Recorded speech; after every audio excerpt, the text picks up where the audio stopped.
Incredible Hulk here, and we're going to be going over the settings that we usually play with when we're doing survival. First, we're going to select New World, and as you see, there's a pop-up that comes up with a bunch of different selections you can choose from: tutorials, quick start, custom world, and scenario. I haven't played through any of the tutorials because I learned how to play the game by myself on my own. We're not going to do quick start because quick start starts you in creative mode. Scenarios, I'm not going to mess with scenarios right now. I just want to show you how to do your own creative or survival. So when you go into the creative custom world, you got all sorts of easy starts that you can pick from, and all of the easy starts have bases already built on them, processing plants, everything you need, including ships and just materials. And I don't like using them because it's just easy mode. Then the ones that are, if you scroll down, you'll see the ones that were originally in the game when you were just a space engineer in space and there weren't any planets. Again, there's a bunch of different scenarios of easy starts with ships and bases and everything you need. And if you're wanting to play a survival game, you're going to need to struggle to survive against the elements. So Lone Survivor just gives you a platform. Crashed Red Ship gives you, like it says, a single crashed red ship against an asteroid. I like to play the crashed red ship or the one that's labeled asteroids, because all that gives you is one small ship and the asteroids themselves, and there's various cargo ships that you can hijack to get parts of it as well. But for the purposes of this tutorial, we're going to be playing on one of the planet ones, because planets have recently been introduced, and that's what we're focusing on. The two scenarios that we're going to choose from is either the habitable planet or the solar system. The habitable planet gives you one planet, one moon, and nothing else. So we're going to go with star system. That gives us 3 planets. Each planet has, I don't know if it's 1 or 2 moons. I haven't discovered it yet because I haven't gotten off the planets yet. So we're going to pick star system. We're going to name it Planet Hulk. And we're going to pick survival. There's 4 different online modes. There's offline, private, friends, and public.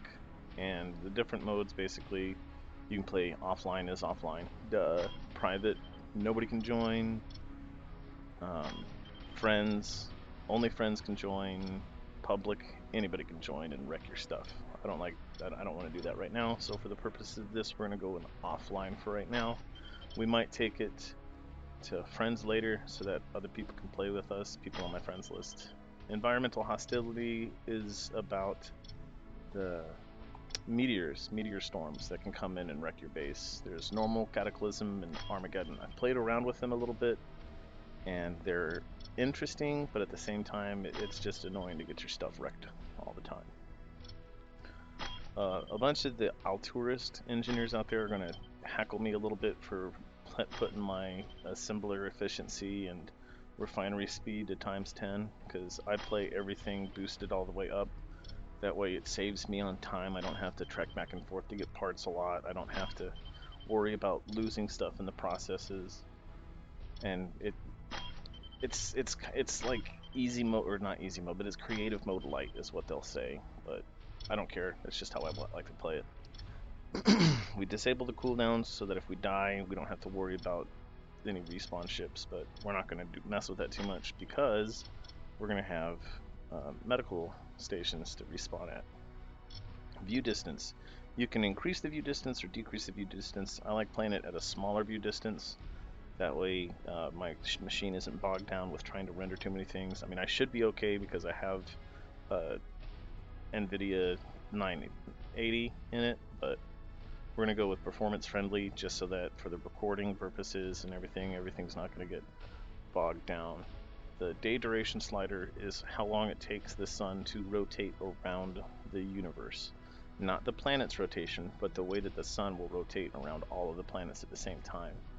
You can go all the way from 60 seconds, because it can be 1 minute, or up to 24 hours of real time. That's actual time, not game time. But I don't even understand why you would want to play something that's like 24-hour sun rotation, because then you have to log in, and that's just weird.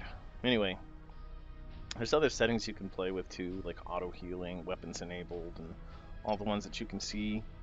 But we play with weapons enabled. If you disable it, then you can't shoot. Nobody can shoot you. Any of the NPCs won't fire at you if they spawn. So we're just going to leave it enabled because we're okay with getting attacked. Trash auto removal. It'll help keep your system free from any of the little bits that go flying off into space. If there's too many things, it'll start deleting it, which is like if you saw the limitation bar earlier, we're only letting 56 items be free floating, the rest will be removed.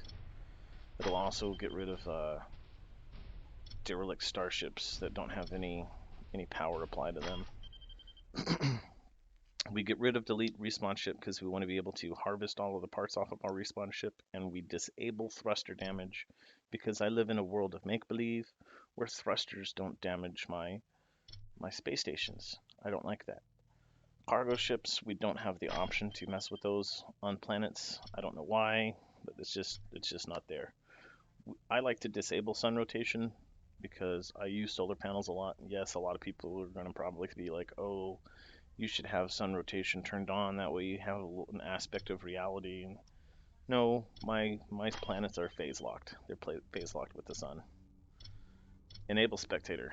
I turn it on so that in case I do decide to go online, people can join and just observe rather than having to play.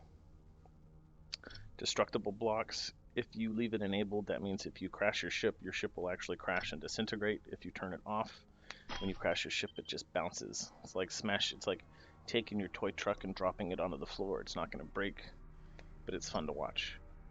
Enable tool shake. I don't like tool shaking. Random encounters, random NPCs will spawn in randomly. Station voxel support. I hate you, station voxel support. I wish that they would never have done that. What station voxel support does is when you create a station, it anchors it to wherever it is. It doesn't move at all. That's without voxel support. If you enable voxel support and you build a station, it's free floating, and if it's not anchored to the ground, it'll move. What's the point? That's acting like a ship. If I wanted it to be a ship, I would build a ship and not a station. So I don't enable voxel support on stations. Then we're going to go into the mods area, and as you can see, I have a laundry list of mods that I have subscribed to. There's a large community out there with a bunch of different mods that you can just easily view on the marketplace and just look around, shop around, see what it is that you like, and just subscribe to it. And you can enable or disable them in your game as you wish, as you see here.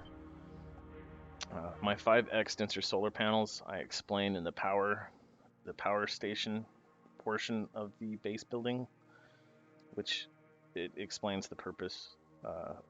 Connector replacement pack, I have to use that because for some reason after one of the updates, when they enabled oxygen, my connectors were unable to connect to each other.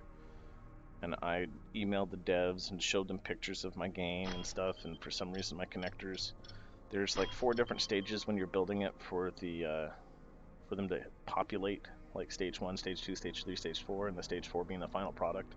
For some reason mine would only go to stage 3 and stage 4 would never populate, and they would never give me the X's that you turn green to dock. So I never got that. So I had to use this, and ever since I did this, it's been working ever since. And we're just going to throw in a couple of the other ones that I tend to use sometimes. There's most of the popular ones that I use that are important are listed in the description below, along with links that will take you straight to them if you wanted to subscribe to them. But not every single one listed in the description is what's actually getting put there. I can fix that. If there's anyone that you see in the list that you want, just let me know, and I'll be more than happy to add it in a comment or add it to the description to a later product. And then we're going to go into the world generator area and asteroid amount. When you finally get into space and get away from the planets, there are going to be asteroids. I like to play infinite high density because I like infinite space. I like infinite material out there. That's just the way that I roll. Flora density. That's the different plant life that's on the planet. I've played around with none, and it's boring. I've played around with extreme, and it causes way too many crashes when you're rolling around in your cars on the planet surface. So we like to play on medium. And those are the settings that I play with. and you click OK, and it generates the world, and you start in the atmosphere. Thanks for watching. Please like and subscribe, and watch the rest of the tutorials. Thank you.